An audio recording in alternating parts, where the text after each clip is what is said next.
Nelson Mandela standing inside the cell that once held him prisoner. And Mandela walked out of prison with a lesson for living, saying to walk free is not merely to cast off chains, but to live in a way that respects and enhances the freedom of others.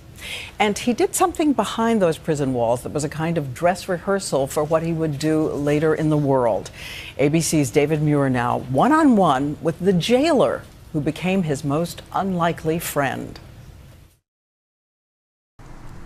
Christo Brand peers out over the water to the former prison on Robben Island, where he first reported for duty at 18. They informed us that we're going to meet the biggest criminals in the history of South Africa. Nelson Mandela was 60, already in prison for more than a decade, still forced to sleep on the floor. The young jailer's family was Afrikaner, the party that famously and fiercely supported apartheid. But when that young jailer met Mandela, he met an elder who would treat the young white man with respect, and the jailer would slowly offer the same in return.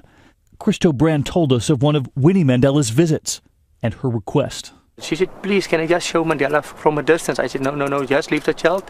No children allowed, not even Mandela's precious new grandbaby.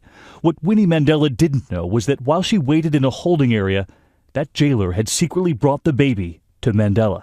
It was just tears coming out of his eyes. And no one ever knew? Nobody knew. Over the years, there would be many secrets between the jailer and his friend. The whole wheat bread Christo would bring from home, the Pantene oil smuggled in from Mandela's hair. And there was the secret code. I will show him this, and I will just start showing him this. Mandela immediately know I'm bugged.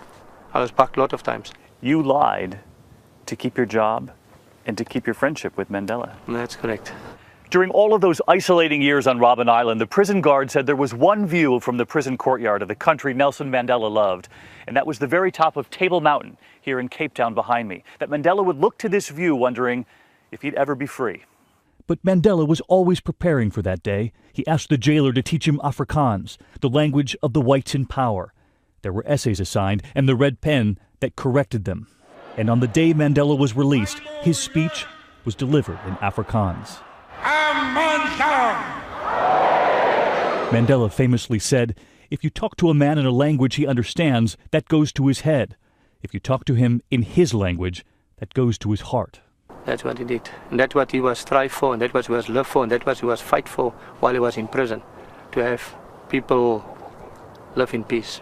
The jailer who became a trusted friend, now remembering Nelson Mandela.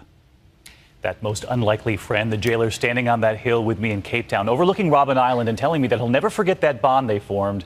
And of course, Diane, that secret code, that little reference to his ear that they were being bugged. His allegiance was to his loyal friend, Nelson Mandela. That's it. He kept teaching over and over again. Consider the possibility even your enemies can change. Change. Give them a chance to change. Thank you, David.